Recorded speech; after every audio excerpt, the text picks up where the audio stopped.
Hey everybody, thanks for joining us on this scheduled, I'll call it an AMA. It's a fireside chat. It's fortunately not my AMA this time. I'm not going to answer any questions. That's all on Dennis today. So my name is Kevin Merkel. I'm CEO and founder here at Coinmetro, and we're a centralized exchange. I'll leave it at that. We're obviously, way better than everybody else, but I guess I don't need to say that. That's why you're here. So I'll let Dennis introduce himself as the CEO of Blocksquare, and then we're going to get started. Here we go. Dennis, the floor is yours.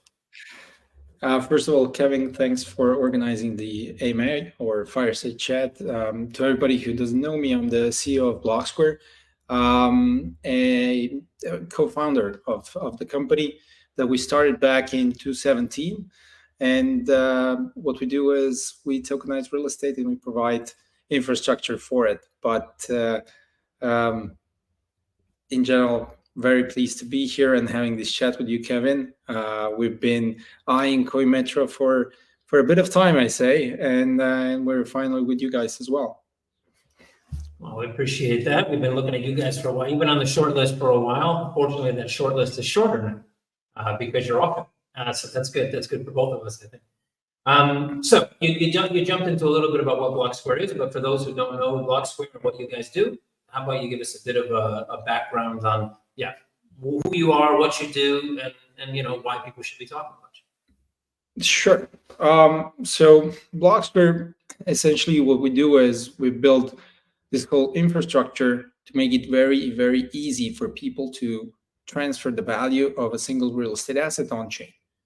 And then the whole set of tools and a platform built around it. So anything that you need to transact with those real estate tokens, and potentially in the future, maybe even use them as collateral, and be able to distribute revenues to hundreds or even thousands of people.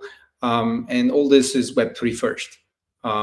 We're today a company that has tokenized almost 100 million worth of real estate assets across 21 jurisdictions so far. We have, I think, one of the best communities in the RWA for real estate niche. And we've been around since 2017, officially 2018. So some tell us that we're the OGs of tokenization, or that we were talking real estate tokenization before it was cool. so yeah. Yeah, absolutely. RWA. Well, I've also been talking about real estate tokenization, or said tokenization in general, for a long time. I kind of felt that back in the day, people were too early, or and fortunately you guys stuck around. So you kind of turned from being maybe too early to being at the right time, quote unquote. So good on you for doing that. How about we take a step back, because there's going to be people here that listen to this that have no idea what RWA even means. They might even own a token in the class, but they still have no idea what it means. And aside from just that it means real world assets, why are we tokenizing real estate? Like, what is the reason? Why is the reason you guys are doing this? What are the benefits that someone gets? And what are the benefits, say from both aspects? I want to tokenize the real estate. Why would I do that? And I'm an investor. Why would I come into tokenized real estate? Maybe if we start here with real estate as an asset class. And the fact is that this is by far the largest one. If you take all the other assets, you combine them together, you would not reach the so-called market cap of real estate, right? And on the other end, this is the asset class that is the most inaccessible by far as well. So I think a very small portion of the world's population will ever own real estate. And the fact this is true is because people migrate to cities where there's more prosperity. And in those cities, it's much harder to acquire or to get a credit score to acquire a property.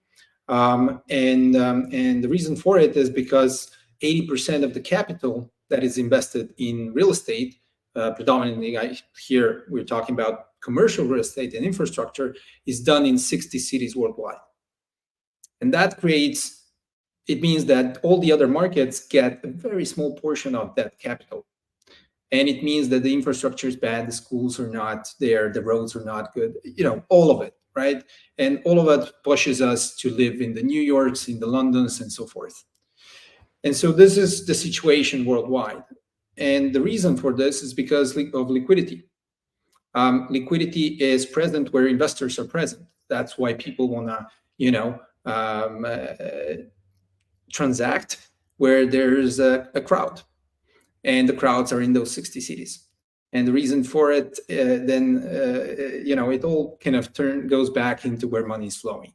And what tokenization can potentially achieve over the years, it's not going to be built overnight, is to transform this situation so that capital can be invested efficiently outside of those hubs as well. And liquidity can be achieved even in a rural area in, let's say, Germany. We're not talking about third world countries. We're talking about any country has markets that are illiquid. Now, on the other side, that kind of touches both sides, right? On one end, why would you invest in real estate through tokens? Because that's maybe the only way of you investing in a safe asset class, let's say. And on the other side, as a real estate owner, you might tap into that potential liquidity through tokenization that you otherwise would not even have an option of. Amazing. Yep, I think you touched on, so the ability, I guess access is a good word, right? So if you're on the investor side and you want access to an asset class, but you don't have 45 million to spend on a studio apartment in Manhattan, basically, right? But you want to be able to see the ROI that you could potentially have on a type of investment like that. This gives you the access that you otherwise wouldn't have. And then from the, I guess, owner perspective, or the person that's trying to get investors, it's cost of capital. Because if there's no liquidity, the capital cost is going to be, well, whereas where there's lots of investors, your capital cost is lower, right? Because, well, that's where they are. They're easy to find, right? There's a lot of them. Very good. So I think two of the main reasons why RWA has finally, hopefully, become a thing, right? Because there's been, I think back in when you guys started, there was a lot of talk. I don't think RWA we didn't use that term in 2017 or 18. No, that was definitely not used. That was coined only after. It was just tokenization of real estate or tokenization of debt or treasure, but it was all just talks, not much being done. And I guess there's projects that started at the time as we did, and I know that were discontinued, unfortunately, over time in the real estate kind of sector, because RWA is a very broad area, and we are covering just one specific niche. We want to be best in real estate. But now when we're talking RWA, most is being tokenized is debt instruments. So bonds, treasuries, and then maybe assets like gold and silver, etc. So those assets that can be traded worldwide, because it's the same asset there. In real estate, it's very local. It's very distributed across. Getting access to the quality assets, it's basically given only to the real professionals in a certain area. So it needs to be developed in a different way, and that's what we're doing. That's very true. Actually, even if you think about real estate, even let's say people of means who want to buy real estate in another country are always very weary about spending money on a physical asset that's located outside of their kind of comfort zone, literally speaking, their geographic comfort zone. They may want that beach house on, in wherever, Seychelles, but they're pretty wary about, spending money on something that's outside of the zone where they feel comfortable. So it's an interesting point because it happens even, outside of tokenization, just in buying a physical asset as well. Very cool. So you mentioned almost getting to a milestone. I think you said 100 million worth of tokenized property. So let's try to get you closer to that milestone. So if someone is looking to tokenize, or on the other side, they're looking to invest, what does that process kind of look like with you guys? How do you help those two parties kind of get connected? Yeah. So first of all, we make sure that each real estate tokenization is done in a standardized manner, right? And then we have marketplaces that operate on Blocksquare's infrastructure. You can look at them. You can think of them as an online shop, right? Where you can have a list of goods that you can purchase from, and you decide, maybe you want to register with them and pick investing in certain properties. So the tokenization process is done and standardized through us, and then it's listed on various marketplaces. And for instance, a marketplace might accept a certain type of investors. Another one might have a different criteria, and this is evaluated through KYC AML process to get onboarded. So there is a bit of a learning curve when it comes to buying into a real estate asset, but in the end, it's not any different than creating an account with a centralized exchange as Coinmetro. You will need to identify yourself because of regulation, and then you will need to study the cryptos that are listed there before you make your decisions. And here it's kind of a similar situation. Okay, very good. I mean, it makes sense. I think the idea of, anyway, being able to get that capital on board, like you said, liquidity is probably, when it comes to tokenizing anything, one of the main reasons that anyone wants to tokenize anything. Markets can be very illiquid. Even markets that people think would probably think are liquid can be very illiquid. Never mind regionalized markets like you talked about with real estate. So, in reading through a few things about you guys over the past few days, one thing that kind of stuck in my head, which I think is also something that's very, very close to launching, is Ocean Point and this kind of bridge that you guys are building. I think it's version 0.5, if I remember correctly. So that was interesting to me, but it's probably going to be interesting to others. So give us a quick idea of what that is and how that's going to provide some more value back to BST, Sure. your own token. So you're right. It's VO5. So we have this protocol we call Ocean Point, and basically it's being built into the liquidity engine of our ecosystem of all these marketplaces that in the future will operate and operate today on tokenizing real estate and offering it peer-to-peer, to be able for these assets to be sold to the protocol and then bought back. You can look at it as a fund in a way, or a fund of funds, but it's structured in a bit different DeFi way. Now, to get to a product that offers liquidity efficiently, our estimations are that protocol-wide, we need to tokenize around 500 million of real estate assets. So that's 5 times more that we have right now. And the reason for it is that there's only a proportionate, a small amount, let's say, of this value that can be eligible for this kind of liquidity market making of sorts, right? So with version 0.5, we're introducing a new element, and what we've done since 2.22 when we launched is we've added iterations, and we're building it up towards that final functionality, which will come with 1.0. And now this is a launchpad. It's an RWA launchpad, meaning a launchpad for any projects that want to take our technology and create their own marketplace under their own brand. And through that launchpad, what they do is they get eyeballs to our community of BST holders. And those BST holders basically pledge and with it vote which project get the support. And the reason for it is because BST, in its essence, is also the software licensing of the infrastructure we're developing in a tokenized form.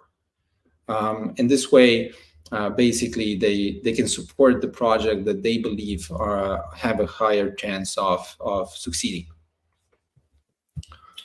Okay, very cool. So another kind of tap into kind of bring more liquidity across the board, because as every project comes in, obviously they're getting the ability to see, let's say, communities of these projects or anybody following these things, exactly, the rest of the marketplace, so to speak. Exactly. So, like for instance, with centralized exchanges, also kind of collaborating with projects that have vibrant communities, so that liquidity is brought to them or potentially brought there.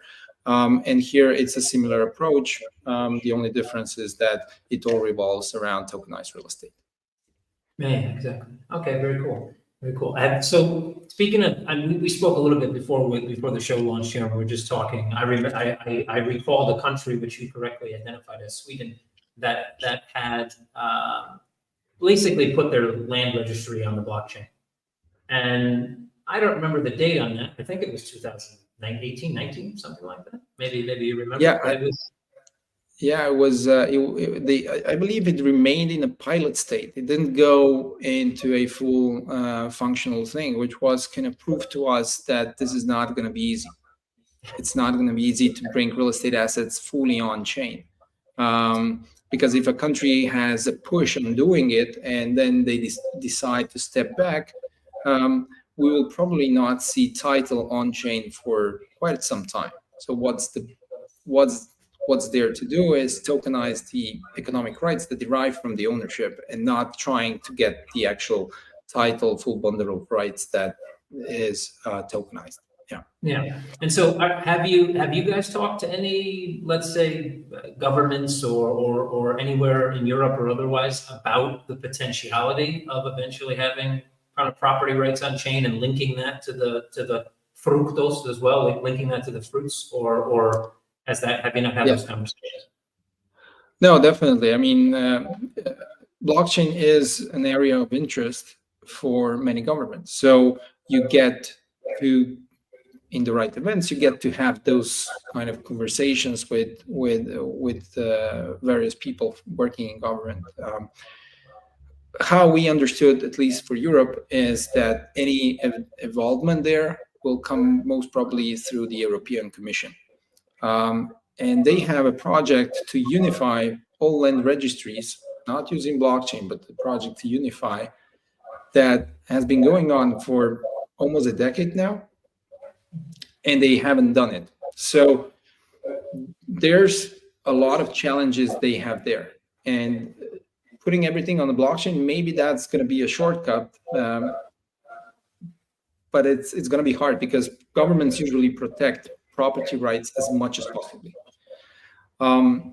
So we found ways around requiring to talk with governments, but still being able to transfer legally to tokens the economic value of a real estate asset. And I think that's the beauty of what we do, is that you can really apply it in, I would say, 97% of jurisdictions that we encounter so far. Yeah, correct. And at the end of the day, if you're, I guess, on the capital raising side or on the I want to invest side, the fruit of the investment is probably bar none the first thing that you're looking for. If you need capital, you're looking for capital in an optimized way. And if you're looking to invest, you want to invest in a more optimized way, being able to track, have liquidity, and trade in and out of this investment, et cetera. And none of that has to do with the land registry. No. It doesn't have anything to do with land. And a lot of times people actually, it's much easier to think, if you think as an investor, it's much easier to be in a minority position, because then the management takes care of a lot of things, right? And if you think of the tokenization being a slice of 10 to 30, maybe 40% in the capital stack of a real estate asset, it makes a lot of sense. It makes a lot of sense as well because it's much more convenient than mezzanine as a means of financing real estate, for instance. Yeah, and cheaper for sure. Bar none is cheaper. Mezzanine financing. Plus, there is that kind of gap in mezzanine. That let's call it, either it's not enough money or you're looking for too much, and you get stuck in this kind of no man's land where it's very hard to find capital. Exactly. Yeah, and that capital has it's usually very short repayment dates, very high interest rates. So it's risky debt that you're taking on. And with tokenization, you de-risk actually the situation for a normal return to investors. And it's a more long-term relationship you start, you have with them. Yeah. And I guess at the end of the day, with mezzanine, you're getting, let's call it, just to dumb it down a bit, institutional money usually, where there's 1, 2, 3, maybe 1, 2 counterparties, 3 counterparties, whatever. So obviously, if they want to sell out, there's not many other people that might be looking to buy into that risk. But if you have 100,000 token holders and a marketplace, well, Yeah. exactly. Very cool. Very cool. It's interesting to me because so Coinmetro picked up a company called Ignium a little bit back that I was a co-founder of, and we kind of went down the same road. Not the same. It's the same road. We had different vehicles, and we were looking at different stuff, but the road was the same. And so talking about kind of the reasons for tokenization and why it made sense for investors and that's why I say sometimes Ignium was too early, and then kind of gave up threw the towel at some point. And you guys are still going down the road and now seeing more and more success, which I think is amazing. It's great to see when it's one thing to have an idea and fail at that idea, and I guess some people may not like it, but I love to see other people have the same idea and actually do it and get it done, because at least it shows that the idea wasn't flawed. It was a good idea. It just timing might have been wrong. The market wasn't ready, etc. So no, definitely. I mean, thanks, but it's definitely nice to see when you are right. Whether you are right because you make it right or somebody else does, but it's always nice to be right, and definitely it means that I saw so many people think of real estate tokenization with different solutions, but solving the same issues. Yeah. Because maybe they confronted those issues when they were trying to invest in real estate, and maybe trying to exit a real estate asset.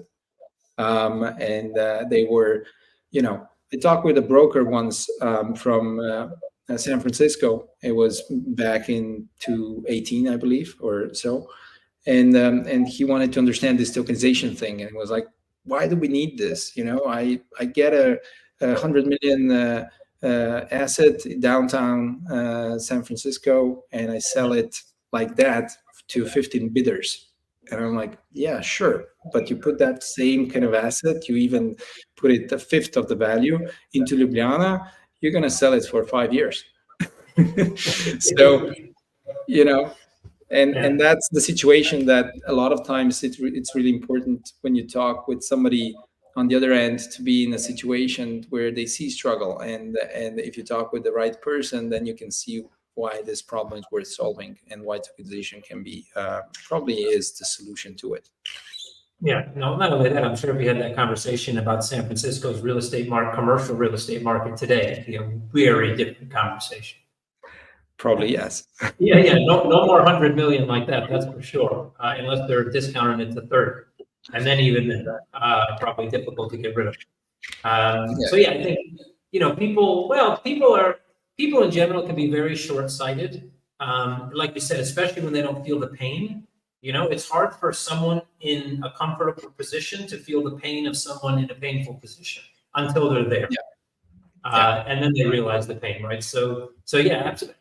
Even given that, what you've talked about and what I just mentioned about, marketplaces in general, the whole reason for a marketplace is to bring more buyers and more sellers, which basically which not only de-risk a risky investment because it allows you to get in and out, it allows you to diversify, allows you to do all those great things that you kind of read in Investing 101 or Investing for Dummies, all those nice keywords of risk and etc.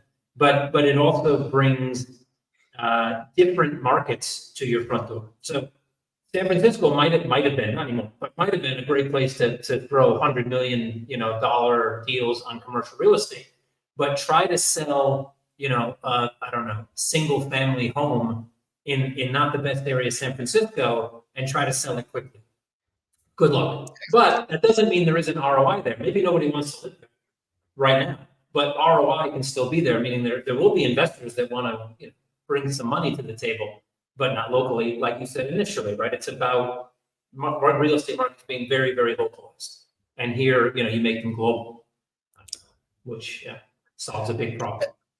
I think for a lot of people that are more familiar with, investing and trading with crypto in general, and they stick around through the bear markets. So I'm a very big believer in bear markets. I love bear markets because people get, There's the people you meet through bear markets. It's the real people in crypto, and the people that work in bear markets are also it's a totally different mindset. But when you trade real cryptos in a bear market, the liquidity is about discounts, and in real estate it's the same thing. If you look at the zoom out position of real estate, it depends on discount. So if you're willing to sell at a loss at a certain point in time, then you got a deal. There's going to be somebody who's going to buy it from you. The problem of illiquidity is the spread that happens between the anticipated or what the seller wants to get and what the buyer is willing to pay for. And that's how real estate is driven. And exactly. San Francisco 5 years ago and today, like you said. Yeah, well, Chicago, another U.S. market that I've seen posts, all over Twitter and different places of apartments going in Chicago for 80% of their value pre-COVID. I guess that, nobody wants to live in Chicago. I mean, I don't know if you could blame them, especially not in the winter. I mean, at least now maybe it's getting warmer. I don't know if that makes it any better. So I'm going to pop a question up from the audience here, because I was going to ask something similar anyway. So I'd rather give the claim to someone else. So there's a lot of things popping up. So I'm really having trouble filtering this on my side. So if you're out there listening and you had a question, you posted it and I missed it, please post it again. So here we go. So just let's chat a bit about tokenomics. Since we are an exchange, we have the token listed.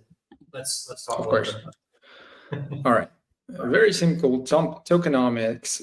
Let's say 217, 218 type of tokenomics. Supply 100 million tokens, ERC20. So very basic token type, 100 million supply. There's a portion, quite big portion, however, 40% of it that will be distributed to participants on Ocean Point. So staking, providing liquidity, all of that through out until 2028.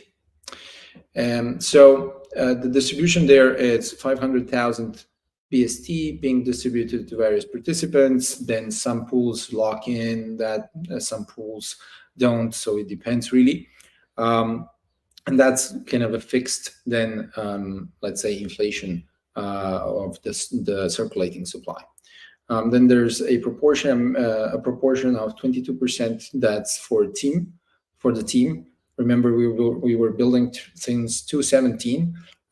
We had initially announced a 2-year vesting for it, but then basically we prolonged it, and the vesting started in 2022. The reason for it is that we did a small pre-ICO where we sold 5 million BST tokens for an initial capital injection, plus the capital that we provided the 3 co-founders. And that got us throughout a bear market, 2 bear markets, plus some awards that we won. And we made product first. So we really wanted to have a fully working product. And then we started developing Ocean Point in 2022. And that's where we entered DeFi and kind of appropriated 40% for this reward distribution, etc. Then there's liquidity provisioning and so forth. But the whole, let's say, what is BST? Like a quick pitch of it is, imagine all the economic activity that will happen or that is happening on our ecosystem with real estate, revenues, fees, etc. BST kind of wraps that or benefits from that activity. So the more the whole protocol ecosystem grows, it impacts the limited supply of BST. On the other side, the technology, as we are a technology provider, anybody can launch their own kind of tokenized real estate marketplace with us under their own brand, is licensed. And that license has a cost, and that cost can be discounted by holding and staking BST. So basically you have a tokenized license wrapped under BST, and that's the current utilities of it. Very good. Anyway, I love this. I love to hear tokens that are actually tied to the usage of the product. So +1 on that. It might be 2018 or 17 tokenomics, but it makes sense. So that's good. So here's this one. This is a little bit of a, I guess, I don't know if this is a kind of a shot in the dark thing, but so I don't know if they mean I assume they mean in the marketplace, not like globally, but I don't know, you can take it as whatever you want. So what's the forecast for total dollar amount tokenized by end of the year? It's hard to say. We currently have a quite good rate of tokenizations coming in our queue on a weekly basis. So if this continues, we will most certainly hit the goal that we have for this year, which is 150 million. We are now very close to 100 million, but we're in the middle of the year. And what we're seeing is we're getting larger and larger assets in. And the reason for it, we're growing the ecosystem of marketplace operators. And so we get to work and partner with other projects that want a shortcut to launch a tokenized real estate marketplace. And they see the benefit of doing it with us, with all that we bring to the game. And with each marketplace operator, this becomes quicker. So it's not a linear kind of graph going up like this, but it actually excels with every marketplace operator we have. It's not a forecast, but it's close. How about forecast more than today? I think that's a pretty win on that forecast. So this is a good one, and you touched on this a bit, Dennis, already. But land registration for each country being different. How do you legally, for example, how are you legally working? Say you don't have to pick the same jurisdictions, but let's say Estonia versus some other country or any two countries. Yeah. So essentially, real estate ownership, you need to understand it as so title ownership, you need to understand it as a bundle of legal rights that are given to you. These rights are right to use it, to renew it, change it maybe if it's allowed, rebuild it, sell it, lease it out. And this bundle of rights, some of these rights have a big impact on the economics of you as an owner, right? And this we call the economic rights. And what we do is we tokenize those economic rights. What we can do currently very well is tokenize the economic rights of properties that are owned by an LLC or a limited liability, a limited liability company or an SPV or a legal entity, let's say. Why? Because those rights are transferred to token holders through the execution of a resolution, which is just a standard document that is executed by any legal entity on a regular basis for other stuff. But in this case, it's done for the tokenization. And this is made public, and you don't need a land registry to achieve that. However, that creates a legally binding token and a legal obligation between property owner and token holder.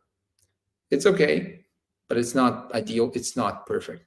So what we've done last year is we've done a pilot, and now we're commercializing this process, which allows us to register a tokenized asset in any land registry in the EU. And when we do this, we basically secure or collateralize the tokens fully with the title of the property. So basically, just like a bank puts a charge when they do a mortgage, right? Loan, they put a mortgage on the property, and then they lend you money.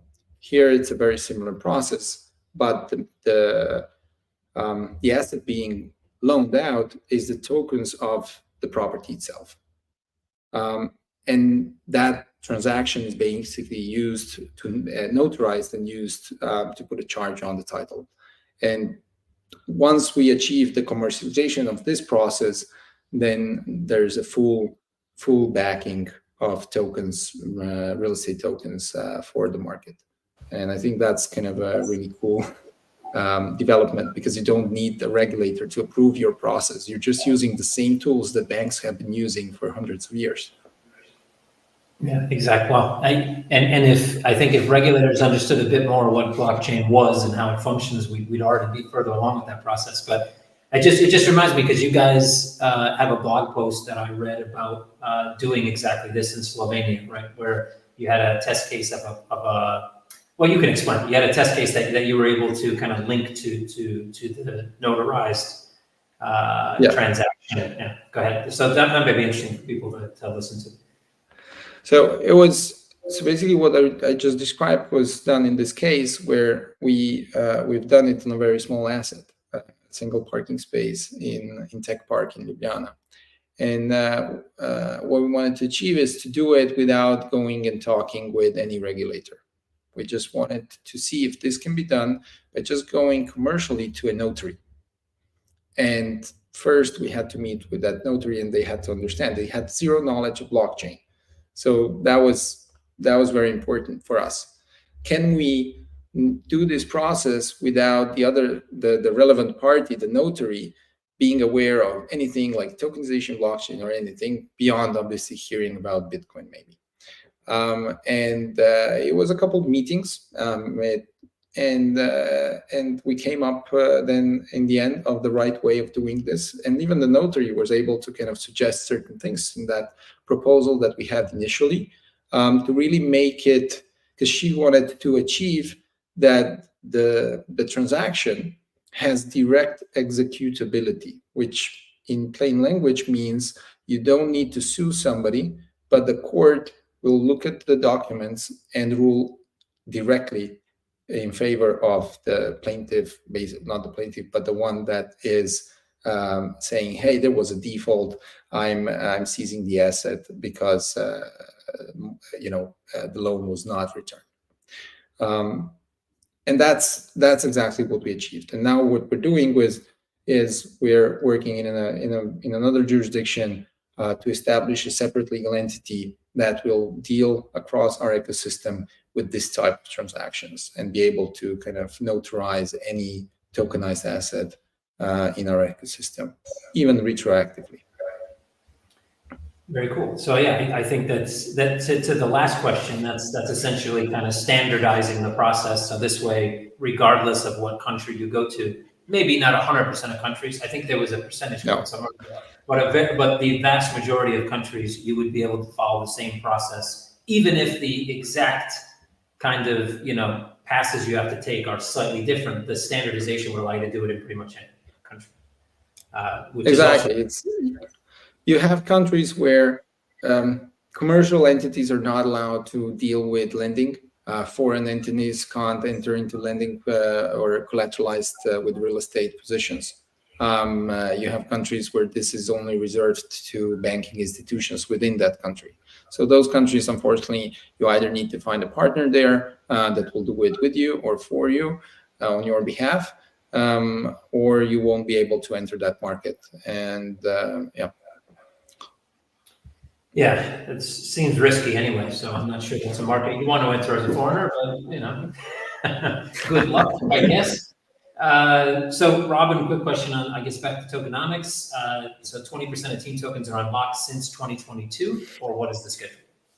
So no, the unlock period was 24 months for the team, and it started on the 22nd of February 2022. So in 2024, so this year in February, these tokens got unlocked.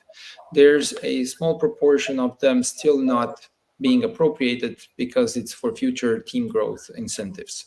And each member of the team that comes in, now we're at 35 people, and as we allocate a small amount, and it's always a 24 months vesting period for that person, so that we can foster these long-term relationships with newcomers in the team, because we're a fully remote team.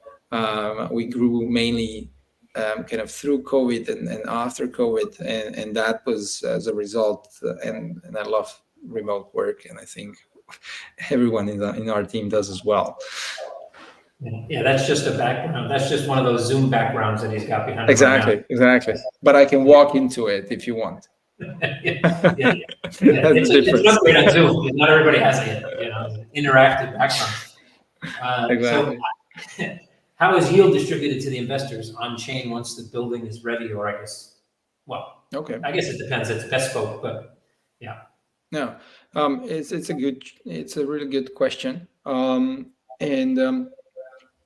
So it's distributed through a smart contract in stablecoin. That's the short answer. However, there's a whole state of holdership during time, because you always retroactively distribute revenues for the previous quarter, for the previous month, the previous 6 months. However, it's defined the distribution of revenues for that specific property, right?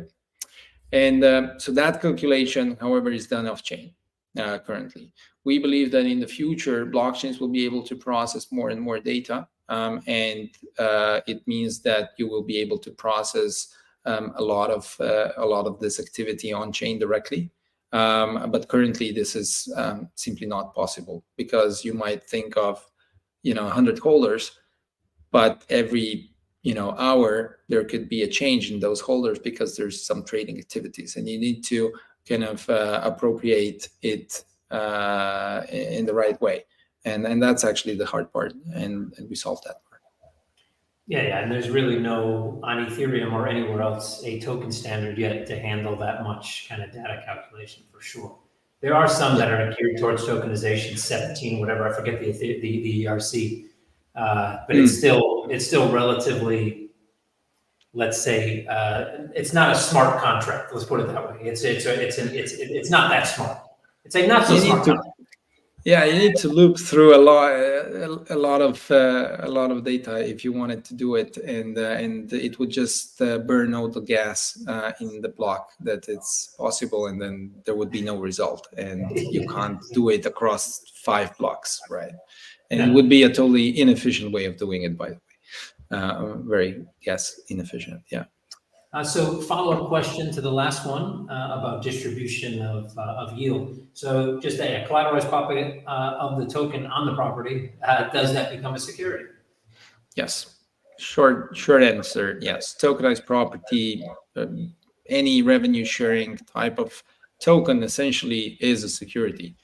So here it is a security. It's a mortgage-backed security, if you will. It sounds bad when you say it like that, especially with the 2018 crisis behind us. But here it's actually a direct connection, owner to final beneficiaries, the token holders. In that 2008 crisis, it was different. It was not direct, and that was the problem. Was the leverage over the leverage. Yeah, credit default swaps. If you guys don't know what those are, look them up. That was essentially the problem, right? So people betting on other people not being able to pay their mortgages because they were giving out mortgages with 0 interest rate that ballooned to 20%. So anyway, but if you were good at what you did, you made a lot of money in 2018. That's in previous crises. But anyway. Yeah, not the same. Direct is much different. There's a whole different risk parameter when you have your direct. Like in anything in life, I guess. It's like if somebody tells you something, it's not hearsay. But if somebody tells somebody else, then they tell you, that you're not getting the right information. Very good. And then just so a follow up on that, because it is a security. So marketplace in general works well like a marketplace, right? So more like a billboard market rather than a matching engine. Yeah. So this is a question to you. So if I have tokens that I want to sell in the marketplace, I'm kind of looking for someone who has a buy offer. I may be communicating with them, or how exactly does that function? So basically, it works quite simple, right? For a marketplace operator decides which deals get listed. So they might refuse certain assets to be tokenized, and they might accept. They might have their own due diligence process. Once they decide which assets they want to tokenize, they create the tokenization. So this is a process. And then after that, there's an offering, a primary offering, which is a minting of tokens to primary buyers. That is currently done through a smart contract that defines a fixed price, where investors can enter into the deal in 2 stages, either a private offer, a private phase, and a public sale.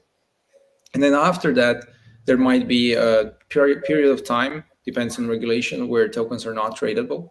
And then after a certain period of time, the asset owner might, or then the marketplace operator might decide that they open a secondary market for it.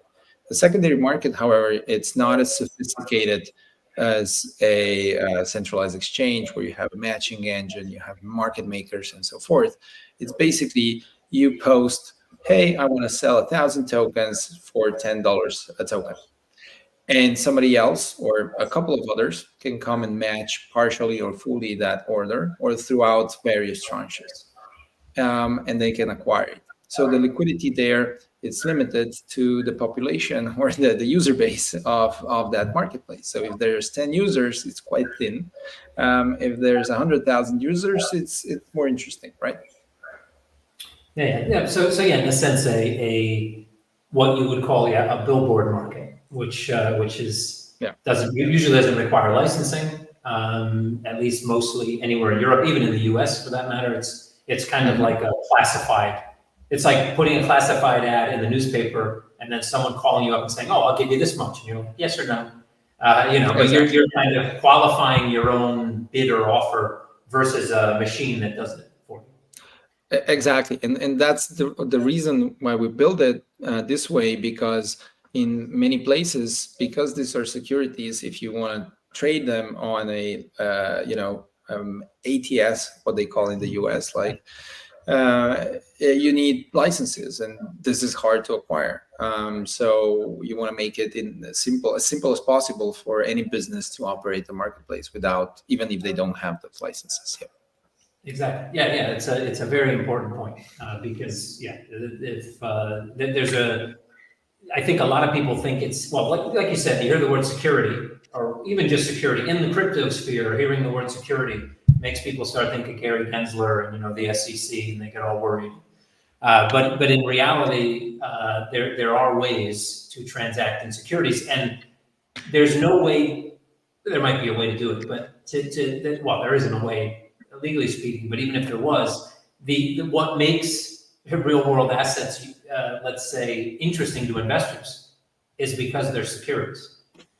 I mean, exactly. The ability to get dividends and ROI and all those great things. Yeah, it makes it a security. Exactly. You can't, if it looks like a duck, or what's the saying, then it is a duck, right? It's probably and you can't go around, but you need to create an environment where this is safe to do.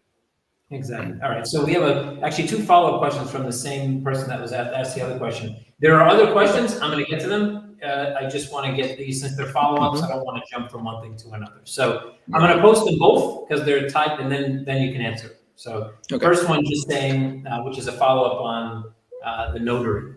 So notary is the one that makes legal ownership for the token holder. And if there's a fractional change in ownership, does it mean that there has to be some other type of notarization? No. And one more, how will security be registered? What legal frameworks, et cetera, et cetera. So those are the two follow-ups. All right. So question number one, no.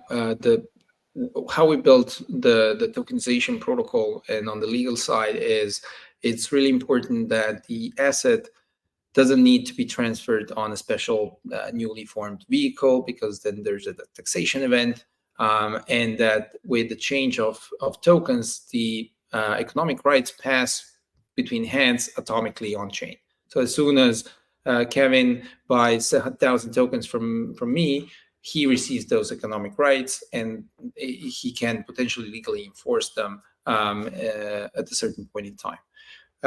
And hopefully he doesn't need to legally enforce them, and everything works fine, and that there's no situations like a default or anything like that, where the asset needs to be disposed of through a just like a default on a bank. Banks then usually put that asset on an auction type or something, right? So yeah. Second question. How will the security be registered? What legal frameworks does this extend to? in some countries, you need to register securities, any type of securities that you're issuing that might have any tradability. You need to report it to a certain regulator. In certain jurisdictions, you have certain exemptions, or in most jurisdictions, you now have exemptions depending on the value. So in European countries, that goes from 1 million to 8 million, and then you hit MiFID II and the prospectus regulation. But maybe if it's that type of transaction, you actually want to do it, you don't mind spending that extra cash on legal stuff. And if it's below, you can keep below that threshold and just use it in the same way. So the way we tokenize real estate, you can tokenize 20% of an apartment worth 300K. Why not? Exactly. Yeah, the European safe harbor. I can remember digging into that years ago. Oh man, bring it back. Like it's like the meme with the war scene in the background, and the guy's just standing there like it's like a chihuahua or something. I forget the meme. That's what just passed through my head. European safe harbor. Oh boy. It actually is much easier than almost any security regulation in the U.S. by comparison. But still, it's always those things are always fun. I see there's a question for you from Robin. Let's see. Okay. So I'll take this one. I'll give you a rest. I think we have like 2 or 3 more, and we're getting close on the hour.